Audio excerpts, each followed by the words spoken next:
Cześć! W tym filmie będziemy testowali lornetkę firmy Celestron, a model tej lornetki to jest 10:30x50, czyli ten sprzęt potrafi przybliżać od 10 do 30 razy optycznie. No i ma soczewkę tylnią wynoszącą 50 mm. Jest to jedna z bardziej takich sztandarowych firm, ten Celestron, i ta lornetka kosztuje 300. Czy warto ją kupić? Zobaczycie w tym filmie. Zapraszam. Kupując lornetkę Celestron 10:30x50 otrzymacie ją w takim oto kartonie. Ale co dostaniecie w zestawie? Czyli najpierw omówimy zestaw, a potem dojdziemy do samej lornetki, jak ona przybliża, jaką ma zaletę, jakie ma wady i w ogóle czy ją warto kupić. Dobra, w zestawie poza lornetką no to dostajecie oczywiście karton, dostajecie kartę gwarancyjną, instrukcję obsługi, następnie dostaniecie pokrowiec do tej lornetki, pokrowiec taki standardowy. No i ten pokrowiec się nie wyróżnia absolutnie niczym specjalnym, nie jest jakiś wyższej jakości niż w innych lornetkach. Jest najzwyklejszy, na rzepa, w środku zmiękczany, oczywiście pasek regulowany, żebyście sobie mogli także tą lornetkę zawiesić na ramieniu i ją przenosić, czy tam na szyi, gdzie Wam będzie pasowało. Ogólnie torba na lornetkę, pokrowiec nie jest wodoodporny, bo ma duże szczeliny, jak widzicie. Tyle, że zabezpieczy lornetkę przed jakimś tam odrapaniem, czymś takim, natomiast wodoodporności on żadnej nie ma. W zestawie znajdziecie też szmatkę do czyszczenia soczewek. Szmatkę najniższej jakości. Powiem Wam, że ja do tej pory jeszcze nie widziałem tak niskiej jakości szmatek do czyszczenia soczewek lornetki. Ta lornetka Celestron 10:30x50 kosztuje 300. No i szmatka jest naprawdę najniższej jakości, jaką widziałem w sprzętach. Nawet w budżetówkach, jak dają szmatki, to były lepszej jakości niż to. Spoko, zaraz dojdziemy do lornetki, ale jeszcze kolejny element wyposażenia, który jest bardzo słabej jakości, mianowicie pasek do zawieszenia na szyję. Zobaczcie, on jest taki cieniutki. Widzicie to? Ten pasek to są typu stringi, można powiedzieć.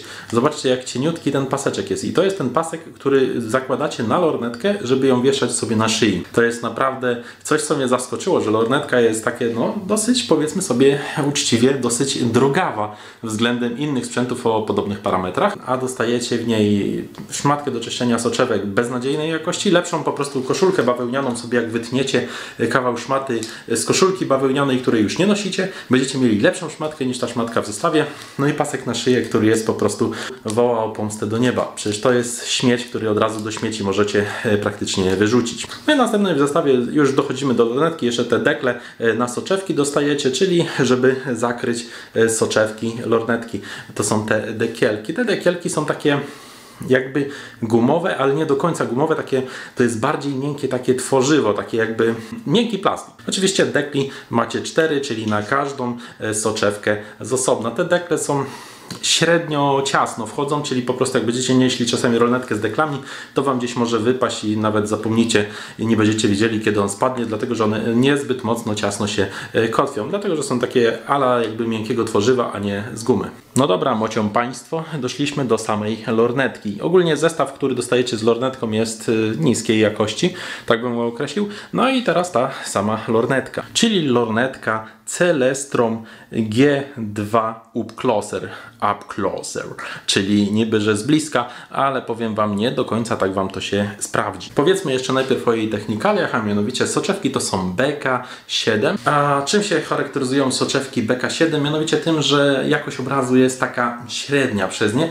O ile patrzycie, obraz centralnie może być ostry, to BK7 zawsze na obwódkach, czyli na samych krawędziach obwodu Waszego obrazu będzie miało takie zniekształcenie. Po prostu powstaje tam aberracja, takie jakby aureola zniekształcenia na samych krawędziach. To jest delikatna aureola na całej krawędzi obrazu. Coś takiego właśnie jest w tych soczewkach i właśnie też jest w tej lornetce. Oczywiście one mają pryzmat Poro, no i oczywiście też powłoki MC, czyli wielowarstwowe powłoczki. Jeszcze warto dodać to, że po ciemku, jak będziecie przez nią patrzyli, na przykład w mieście, tak jak ja mieszkam, po ciemku jak przez nią patrzę, to nie jest dobrze.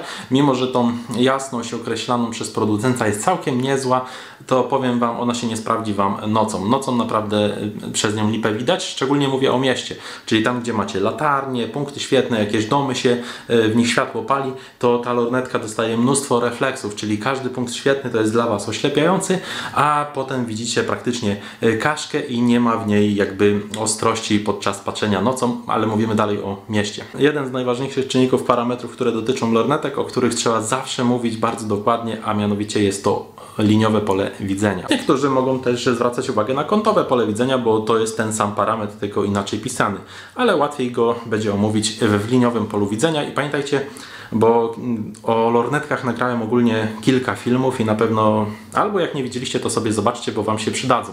Jaką lornetkę wybrać, jakich lornetek nie wybierać i ogólnie o różnych innych lornetkach, tak jak ten film. To tam dowiecie się, bo często jest pytanie, liniowe pole widzenia, do jakiego parametru się odnosi? Oczywiście zawsze do 1000 metrów, czyli na 1000 metrów ile widzicie z zakresu widoku. Czyli liniowe pole widzenia to jest takie coś jak odległości kilometra z miejsca, skąd patrzycie, widzicie tyle metrów, tyle przestrzeni. No i ona akurat ma na przybliżeniu 10 razy pole widzenia liniowe 75 metrów. Czyli ten Celestron G2 Up Closer 75 metrów na spoczynkowym przybliżeniu to jest, powiem Wam, słabo. 75 metrów jest naprawdę słabo, dlatego że jeżeli sobie weźmiecie lornetkę też Celestron, też G2, też Up Closer, tylko 10 razy 50, czyli bez tego jakby płynnego zoomu, to ona będzie miała pole liniowe 119 metrów na 1000 metrów, a ta ma tylko 75, czyli między 119 metrów a 75 to widzicie, że jest kolosalna różnica. Natomiast jak sobie lornetkę przybliżycie,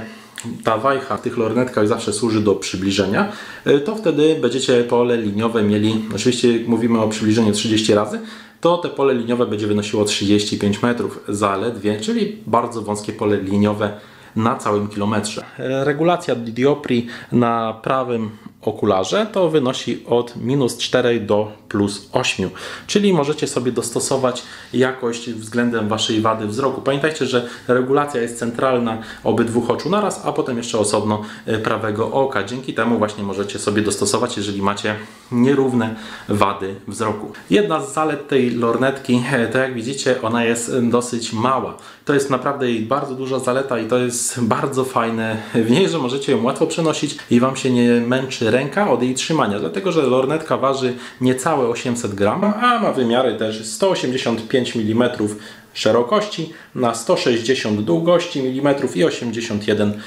czyli grubości. Co nie zmienia faktu, że jeszcze raz to powtórzę, zestaw, który do niej jest dany dodatków, jest naprawdę bardzo niskiej jakości. No i dobra, i teraz doszliśmy do tego, co Was najbardziej na pewno interesuje i nie powinniście się wyrywać, bo jeżeli oglądaliście moje inne filmy na temat jaką lornetkę wybrać, to byście już w tej chwili wiedzieli, że lornetki z płynnym zoomem, czyli z jakimś zmiennym powiększeniem, zawsze są złym wyborem. I teraz część osób się oburzy, jak to? Przecież zarąbiście jest między 10-30, wow, nie? I tak nie ma. Raczej każdy, kto kupił lornetkę z płynnym powiększeniem, w ogóle z zmiennym powiększeniem, to nie ma tego zakresu powiększenia, jaki jest nabity na korpusie tych lornetek. A mianowicie grafikę, jak wyglądają powiększenia z tej lornetki, możecie zobaczyć obok. Oczywiście robione poprzez aparat, ale przytknięty do samej soczewki i robionym zdjęciem. Dlatego, że film jakbym nagrywał, to cały czas by było tracenie obrazu na jakieś chwilę i aberracja by powstawała dodatkowo na kamerze w filmie. Dlatego łatwiej jest przystawić soczewkę aparatu i cyknąć zdjęcie, kiedy widzimy, że jest dobra jakość. To, co Wam od razu mogę powiedzieć o tej lornetce Celestron G2 Up Closer 10-30 razy 50, mianowicie to, że jeżeli na 10 razy sobie patrzycie, czyli na powiększeniu spoczynkowym, to ostrość obrazu jest spoko. Jest naprawdę w porządku, mimo że jest wąskie pole widzenia, czyli nie za duże, no nie ma tam szału, no to mimo wszystko obraz jest dosyć ostry i jest na pewno zadowalający. Na 10-krotnym powiększeniu jest spoko. Jest naprawdę przyzwoicie. Ale potem Wam powiem na końcówce jeszcze ważną rzecz.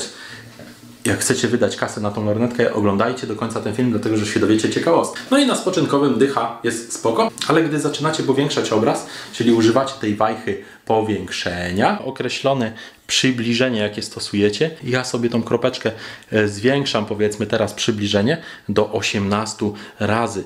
I powiem Wam, 18 razy to jest maks, jaki możecie na niej przybliżyć.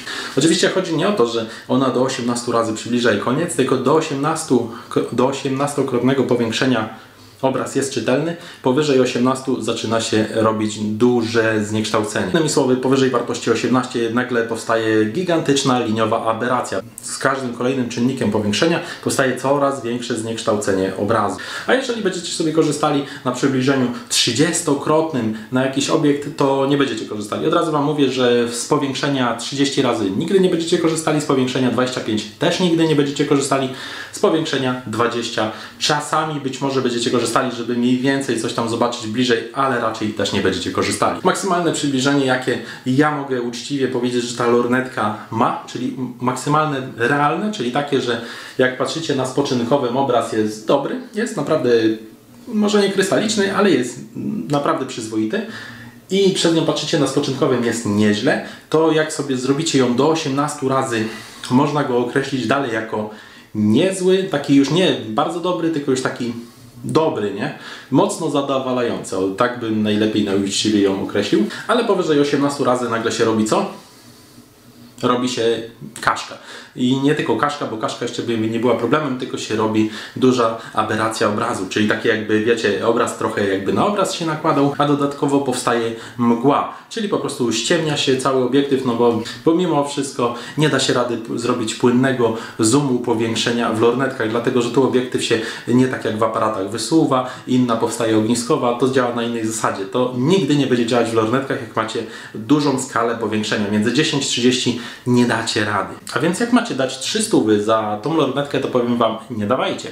Dlatego, że nie będziecie zadowoleni. Jeszcze jedna bardzo ważna uwaga o lornetce Celestron, mianowicie ona nie jest wodoodporna. Oczywiście nie chodzi mi już o wodoodporność taką, że lornetkę wrzucacie do wody i ona sobie pływa i tam się woda nie dostanie. Tu jest dużo większy z nią problem. Mianowicie chodzi tutaj o to, że jak sobie z dworu zimnego przejdziecie do ciepłego, czyli wejdziecie do domu, to ona potrafi parować. Oczywiście soczewki w każdej lornetce parują i to jest normalne. Problem jest w niej taki, że ona potrafi parować w środku. A mianowicie te małe soczewki tutaj z przodu co są, czyli wejściowe, no to one mi zaparowały po przyjściu z dworu i ta para na nich została. Cały czas jest na nich taka mgiełka. Jak się przez nią patrzy, przez lornetkę, to tego nie widać, ale im więcej razy ona tak zaparuje w środku, to po prostu jakość obrazu będzie ciągle spadać. Lornetka powinna być znacznie bardziej zabezpieczona, a to jest naprawdę niskiej jakości wykonanie, że ona sobie raz dobrze zaparowała kiedyś w środku po przyjściu, a dokładnie z paczkomatu ją wyjąłem, przyniosłem do domu, nic więcej nie robiłem i już środek był zaparowany i tak już mgiełka na tym soczewkach została. To jest bardzo duża wada lornetki, bo przecież lornetkę używacie, żeby na dworze na nią patrzeć. Jak latem patrzycie, to nie byłoby problemu, ale zimą, gdy będziecie patrzyli, czy gdy będzie jakaś tam niższa temperatura i wejdziecie do ciepłego pomieszczenia, to powstanie ten problem i on może Wam zwalić lornetkę. Dlatego tym bardziej też ja niekoniecznie bym tą lornetkę polecał. Oczywiście o tym nie mówiłem, że gumowanie jest na zewnątrz, bo to się śmiałem w innych filmach o tych gumowaniach, a korpus jest wykonany z aluminium. Ta lornetka, gdyby kosztowała 2/3 swojej ceny, czyli 200, mógłbym powiedzieć, dobra, można ją jeszcze zakupić, nie jest źle, ale powyżej 200 na tą chwilę nie warto jej nabywać. Oczywiście to jest moje zdanie. Pamiętajcie, realne powiększenie lornetki, czyli czytelne, jest między 10 a 18 razy, powyżej 18 razy, czyli pozostałe 12 razy, jest nieczytelne, nieużytkowe, możecie sobie zniszczyć prędzej tym wzrok, jak będziecie patrzyli na taką dużą aberrację obrazu, bo naprawdę wzrok można sobie uszkodzić, jak się patrzy na tak duże zniekształcenie. To tak jakbyście nosili na nosie czyjeś okulary korekcyjne, które zupełnie są niedopasowane do Waszych oczu i wiecie, niby coś widzicie, ale tak naprawdę guzik tam widzicie.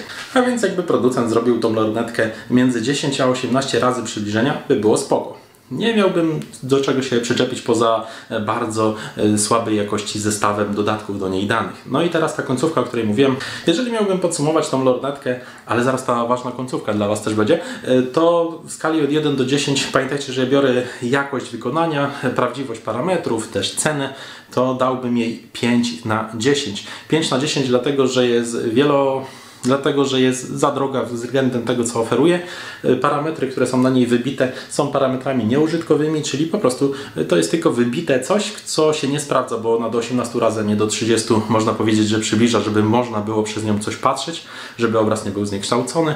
No i jakość tych dodatków, które są do niej dane, to jest po prostu śmiech na sali. Czyli tą lornetkę bym ocenił na 5/10. Jeżeli sobie szukacie lornetki dobrej, to możecie kupić sobie Celestroma, ale kupcie sobie 10 razy 50, będzie spoko. Całe powiększenie 10-krotne jest znacznie lepsza i tańsza niż ta lornetka, bo jest o połowę tańsza, a i tak macie prawie to samo. No i dobra, to co obiecałem na końcu, czyli najważniejsza dla Was rzecz, a mianowicie zobaczcie, że ja nagrałem już wcześniej film o lornetce Auriol i Hyker. A one są, czyli biedronkowo-lidlowa, to jest lornetka, mniej więcej takich samych parametrach jak ta, czyli 10 do 30, tylko że razy 60, czyli tylne soczewka ma o 10 mm większą jeszcze średnicę, ale pole widzenia jest w tamtej trochę mniejsze, bo na spoczynkowym 62, a tutaj jest 75. Co nie zmienia faktu, że biedronkowa lornetka kosztuje 100, ta kosztuje 300. Dodatkowo biedronkowa lornetka, w zestawie do niej dostajecie dobry zestaw, dobrej jakości, o czym chwaliłem w filmie. Zobaczcie sobie film o właśnie lornetce biedronkowej, czyli Auriol lub Hyker, zależy lift czy biedronka. I tamta jest naprawdę dużo lepsza lornetka w tym względzie, że mimo, że jest większa, cięższa, ma taką samą jakość obrazu jak ta, dosłownie taka sama krystalika obrazu jest, te same problemy przy powiększeniu optycznym powstają, czyli też między tak 18 razy. Ma mniejsze co prawda pole widzenia, ta ma trochę szersze, ale no i ta jest jeszcze trochę mniejsza lornetka, to też jest jakiś plus, ale tam dostajecie bogatszy zestaw, no i 3 razy tańszą lornetkę za praktycznie prawie że to samo. I z mojej strony to tyle na temat lornetki Celestron G2 Closer 10 do 30 razy 50. Jeżeli ktoś mógłby coś dodać do tego filmu, to napiszcie poniżej w komentarzu. Jak mieliście tą lornetkę, napiszcie, co sami o niej sądzicie, jak Wam się ona sprawdza według Was. Zapraszam na moje pozostałe filmy, dzięki za obejrzenie tego. Trzymajcie się, do następnych. Cześć!